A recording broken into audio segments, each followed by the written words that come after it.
Paulo Paim, que preside essa sessão, caros colegas senadores, nossos telespectadores da TV Senado, ouvintes da Rádio Senado, sociedade que acompanha os trabalhos legislativos. Eu queria dizer que poderia assinar essa manifestação de aplauso, que eu acho que foi da iniciativa de Vossa Excelência, porque não foi lida a assinatura da autoria. A senhora me ajudou, faço questão de dizer. Senador Paulo Paim é o autor desse voto de aplauso. Achei que também faria isso pela Comissão de Direitos Humanos, que Vossa Excelência tem a honra de presidir. A escola não cuidou apenas das questões relacionadas à escravidão, que tem que ser combatida sob todas as formas, mas também sobre a corrupção em nosso país, senador Paim.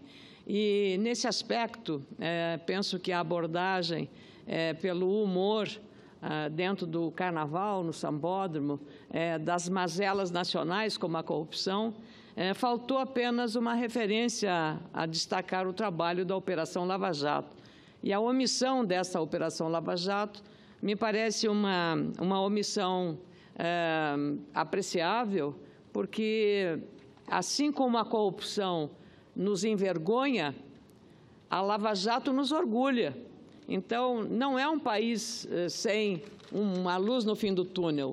É um país que tem, sim, uma luz no fim do túnel, porque esta operação vem exatamente e precisamente para mostrar que não são só os pobres ou os negros da escravidão mencionada pelo senador Paim que vão para a cadeia. Hoje estão na cadeia riquíssimos empresários, empreiteiros, políticos, lideranças políticas de grande força em nosso país estão na cadeia.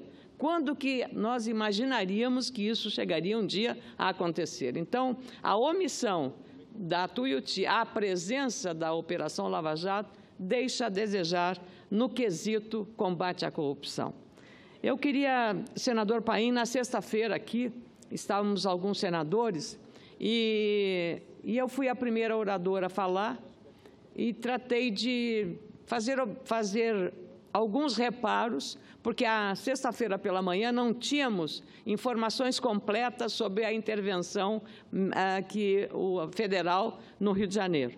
Então, por ter informação incompleta, mas por ser uma medida extrema, do ponto de vista institucional, do ponto de vista político, do ponto de vista federativo até, eu tratei de fazer uma observação que toda medida extrema tem consequências. E eu preferiria, como moderada que sou, a ter uma medida atenuante ou alternativa a essa, como, por exemplo, uma força-tarefa especial formada pelo governo federal, pelo Estado do Rio de Janeiro, por outras forças, Poder Judiciário, Ministério Público, para atuar exatamente como força-tarefa e tentar tratar.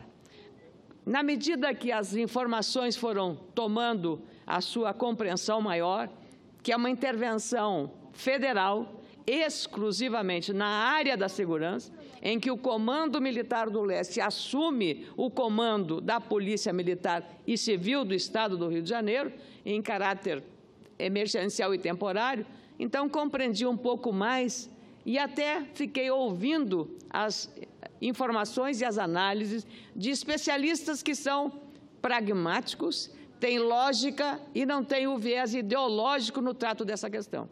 Só quem está lá no Rio de Janeiro, enfrentando o fogo cruzado das balas entre polícia e bandido, ou entre grupos rivais do crime organizado, é que pode falar com mais propriedade do que uma senadora do Rio Grande do Sul, um estado que também tem problemas na segurança pública, para falar e para dizer com mais propriedade da relevância e da urgente necessidade dessa intervenção. Então, me curvo ao clamor da população do Rio de Janeiro, porque grande parte da população ouvida se manifestou favorável, até pelo detalhe de ser uma intervenção temporária e uma intervenção que não afeta o funcionamento administrativo e político do Rio de Janeiro, não é uma intervenção a não ser na área da segurança pública. Talvez esse é o remédio amargo que precisasse ser dado nesse momento grave e agudo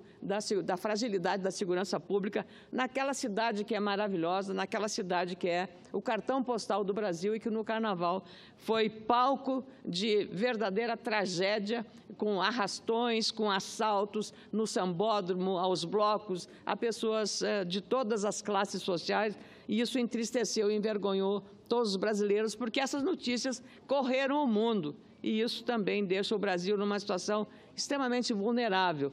Nós que precisamos tanto dos turistas estrangeiros para que venham aqui ajudar na geração de emprego, na ativação daquilo que se chama a indústria sem chaminé, que é o turismo. E o Carnaval é um desses eventos mais importantes que nós temos para atrair realmente a atenção dos turistas estrangeiros que tanto amam o Carnaval. Alguns dizem, nunca mais Rio de Janeiro. É triste você ouvir essa declaração, mesmo de turistas brasileiros, como aqui de Brasília, jovens foram lá para assistir o Carnaval e foram vítimas desses assaltos. Então, na explicação e também nos limites que essa intervenção está sendo feita, pelo noticiário com isenção que está sendo dado pela mídia do Rio de Janeiro, que conhece mais essas mazelas, foi mais fácil ter a compreensão desse tema, intervenção na segurança pública do Rio de Janeiro.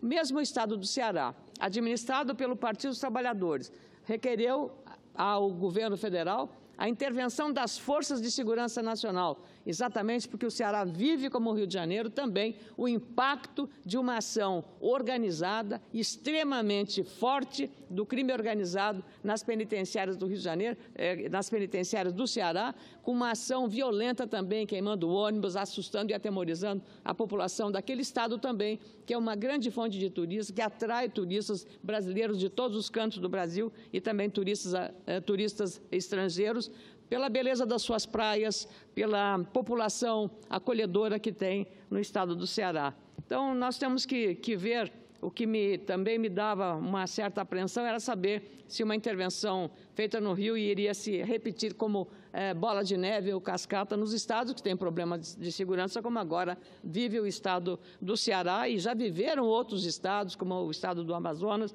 e assim por diante. O meu estado também, do Rio Grande do Sul, vive um problema semelhante, porque uma pesquisa feita em Porto Alegre mostra que 77% da população está apreensiva, não sai à noite por conta e por receio de ser assaltado. Então, esse é o dilema que nós estamos vivendo em nosso país, um país em que ninguém mais respeita a lei, ninguém mais respeita a ordem, e o desrespeito é generalizado, e nós só queremos terceirizar a ética e não aceitamos exatamente essas medidas. Então, eu venho falar isso. O que eu continuo com a mesma posição que aqui antecipei em relação à medida anunciada simultaneamente à intervenção federal, é exatamente que essa intervenção esteja dentro da cobertura do marco institucional da Carta de 88. Isso é fundamental e, por isso, é preciso que as instituições tenham um entendimento claro sobre isso, seja o Supremo Tribunal Federal, a Câmara Federal ou o Senado Federal. E, evidentemente, o Poder Executivo, que não ousaria uma medida extrema como essa se não tivesse a certeza que está agindo dentro do marco constitucional. O próprio compromisso das Forças Armadas Brasileiras, sou testemunha da reafirmação do comandante do Exército, General Vilas Boas Correia, de que é um compromisso inalienável das Forças Armadas com a democracia, com o marco institucional. O Exército Brasileiro não sairá uma linha do que diz a Constituição. E, portanto, este compromisso me dá tranquilidade também de que essa operação ou essa medida extrema tenha este marco e essa cobertura legal. Isso vai depender da Câmara dos Deputados, que depois a decisão caberá ao Senado Federal, que também está hoje, precisamente, por decisão do presidente e da mesa, dando concentração e prioridade à questão relacionada à segurança pública de várias matérias que teremos que votar. A dúvida é agora sutil de se podemos, enquanto estiver valendo essa intervenção, fazer uma interrupção temporária para votar uma emenda constitucional, como é o caso da Previdência. Essa é uma dúvida que persiste e aí bastará para evitar algum atropelo ou algum risco de uma consulta prévia à Suprema Corte, e isso não desmerece, ao contrário, me parece cautela, e isso também não tira nenhum tipo de competência ou de invasão de áreas das instituições. É apenas uma segurança maior para obedecer rigorosamente o marco constitucional. Tenho dúvida, sim, e continuo manifestando a minha dúvida dessa criação de um Ministério da Defesa, ou de um Ministério da Segurança exclusivo para isso. Ora, na situação de crise que nós estamos vivendo, com escassez de recursos, tirar de áreas prioritárias, como saúde, como educação, como transportes, para sustentar um ministério específico para a segurança, me parece que o governo devia se poupar desse gasto para evitar aí a incompreensão da sociedade sobre essa iniciativa, que não falta quem pense que isso vai apenas servir de um cabide de emprego.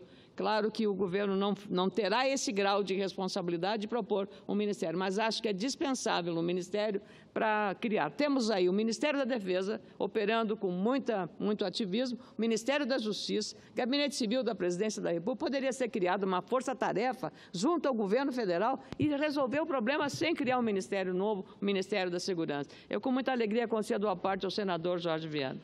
Eu cumprimento Vossa Excelência, senadora Ana Amélia, os colegas, o presidente Paim, os colegas aqui no plenário, e fico contente de estar ouvindo Vossa Excelência num assunto tão grave como esse, pondo aqui alguns alertas ou algumas preocupações, como eu também me somo a Vossa Excelência. Vejo aqui não só a competente, lutadora, a senadora Ana Amélia, mas também uma jornalista que construiu um nome, que talvez tenha ajudado a trazer Vossa Excelência para o Senado, cobrindo, acompanhando o Brasil real, o mundo real, e as preocupações que Vossa Excelência traz sobre criar mais um ministério, sobre a oportunidade dessas medidas, será que não seriam melhor outras medidas? Eu vou falar daqui a pouco. Eu tenho um evento agora que vou participar no Supremo Tribunal Federal, mas hoje eu quero falar também. Eu tenho muitas dúvidas, mas nós temos, no mínimo, o dever de pôr as dúvidas para a sociedade, porque eu passei essa semana no meu estado, conversando com as pessoas, com as autoridades, com as pessoas simples do povo. Então, todos estão apavorados com o problema da violência. É o Brasil inteiro. Talvez isso seja consequência desse desencontro que nós estamos vivendo, do desemprego, do desprestígio das instituições. Agora, o pior do que isso é tomarmos a medida errada. Eu acho que nós estamos vivendo uma crise institucional sem precedentes. E qual é o risco que nós estamos pondo para o país na hora que chamamos o Exército, ou o presidente usando a sua prerrogativa constitucional de comandante das forças, pôr o Exército no meio dessa crise? Será que é esse o momento? Eu acho que nós temos que fazer algumas perguntas. Me preocupa muito a situação, temos que dar uma resposta para o problema da violência. Mas achar qual é a resposta correta, para mim, o ideal é nesse caminho aí, era chamar, fazer força-tarefa. Nós enfrentamos o crime organizado no Acre, e foi com a ajuda de todos, meio sem rosto, todas as instituições trabalhando juntas e usando todos os recursos institucionais para vencer a organização criminosa. Sinceramente, eu tenho mais dúvidas do que algumas convicções. Parabenizo Vossa Excelência e espero que o povo brasileiro não esteja diante de medidas populistas, eleitoreiras, porque nós estamos precisando de medidas efetivas de combate ao crime organizado no Brasil, e isso só acontecerá se tiver a união de todo o país, de todas as instituições, que eu acho que está faltando nessa hora. Parabéns a Vossa Excelência. Obrigada, senador Jorge Viana, e certamente o senador Teomário Mota, aqui de Roraima, vai abordar a gravidade de outro drama que se assoma ao índice de violência que deve aumentar, pelo número cada vez maior de venezuelanos que estão fugindo da fome e chegando, já ocupando as praças, as ruas, as instituições lá de Roraima. Em Manaus, o senador Eduardo Braga aqui mencionou, é uma situação gravíssima, social, mas que deságua pela falta de alternativas, de oportunidades, vai desaguar, sem sombra de dúvida, também na violência, senador. E aí serão alvos fáceis do crime organizado. Esses venezuelanos que vêm em busca de uma vida melhor serão alvos muito fáceis, presas fáceis do crime organizado, que já usa o adolescente, que já usa as crianças, para fazer delas soldados do tráfico de drogas. É o que a gente vê cena todo dia. Eu tinha, como disse aqui, senador Jorge Viana, dúvidas a respeito sobre essa intervenção, que quando foi anunciada, ela não tinha muita clareza. Me parecia uma intervenção no Estado do Rio de Janeiro. Aí teria um problema federativo, um problema sério, mas não, essa intervenção é circunscrita a uma intervenção na segurança pública, precisamente na Polícia Militar e na Polícia Civil. E ontem, ouvindo representantes dessas polícias, também ouvi a manifestação segura sobre isso. E o ex-secretário de Segurança do Rio de Janeiro, José Mário Beltrame, manifestou como nós e como Vossa Excelência também, achando que a criação de um ministério não é a solução, mas então ter uma vontade política e uma ação enérgica para trabalhar. Porque nós vamos tirar cobertor curto, tirar de uma área essencial, saúde, agora nessa questão imigratória, para a área de segurança, para o ministério que vai funcionar. Então, criar esses mecanismos que sejam rápidos, institucionalmente cobertos e federativamente também respeitados. Então, eu agradeço muito a Vossa Excelência pela valiosa colaboração. Queria dizer que, nesses aspectos, estaremos aqui atentos para fazer da melhor maneira possível aquilo que a sociedade espera de todos nós, especialmente a sociedade do Rio de Janeiro, que está padecendo desses dilemas tão graves. Eu quero, para terminar, senador Paulo Paim, e trazer um tema aqui que está criando problemas. As prefeituras estão admitindo decretar calamidade pública por conta da crise que está vivendo a produção leiteira do nosso estado, que é a segunda maior bacia leiteira do país. Vamos ter a 28ª abertura da colheita do arroz, que, como o leite, vive também uma aguda crise. Para o consumidor, a notícia é boa, porque tanto o leite quanto o arroz estão baratos nas gôndolas do supermercado. Mas, para o produtor, o custo de produção subiu demasiadamente e o preço pago ao produtor não cobre esses custos, e aí o prejuízo já está marcado. Algumas prefeituras tiveram uma queda violenta nas suas receitas, por isso já a tentativa de decretar calamidade pública naquelas regiões como o Vale do Taquari, por conta dessa crise na produção do leite. Já discutimos esses temas, hoje teremos com o presidente da Comissão de Agricultura do Senado, senador Ivo Cassol, uma reunião no Ministério da Fazenda, mas a situação é gravíssima. Temos também mantido contato no Ministério da Agricultura com o ministro Blairo Maggi, também com o ministro substituto, tratando dessas questões para evitar o mal pior, que é muitos produtores de leite do nosso Rio Grande do Sul e produtores de arroz abandonando a atividade. Essa é o pior cenário, a pior consequência que nós temos dessa crise, que, se não for estancada e apoiada a tempo, poderemos ter resultados negativos ainda maiores. Então, na abertura da colheita do arroz, que vai ser no dia 21 e 23 de fevereiro, em Cachoeirinha, na Grande Porto Alegre, vamos ter não boas notícias dessa colheita, mas notícias contabilizando os prejuízos dos produtores de arroz com custo de energia elétrica, diesel, mão de obra e manutenção de equipamentos. Sobem e fazem com que o agricultor hoje recupere, no máximo, menos do que ele gastou na venda do seu produto. É o mesmo em relação ao leite, que vive há mais tempo esse problema. E, por fim, senador Paim, nesse 1 minuto que me resta, eu quero apresentar aqui, como jornalista que fui durante quase 4 décadas, os meus cumprimentos aos 121, aliás, comemorando 97, vai chegar aos 1921, a Folha de São Paulo nascia no dia 19 de fevereiro de 1921. Ela está completando hoje 97 anos de uma sólida posição no meio editorial brasileiro, com um jornalismo independente, crítico, vigilante, sólido, respeitado em todo o país e também no exterior. Então, a toda a equipe, a direção, servidores, assinantes da Folha de São Paulo, os meus cumprimentos como jornalista que fui, e tenho na Folha de São Paulo uma grande escola de jornalismo, mas, sobretudo, de valor e de respeito à liberdade de expressão. Parabéns aos 97 anos da Folha de São Paulo. Obrigada, senhora presidente.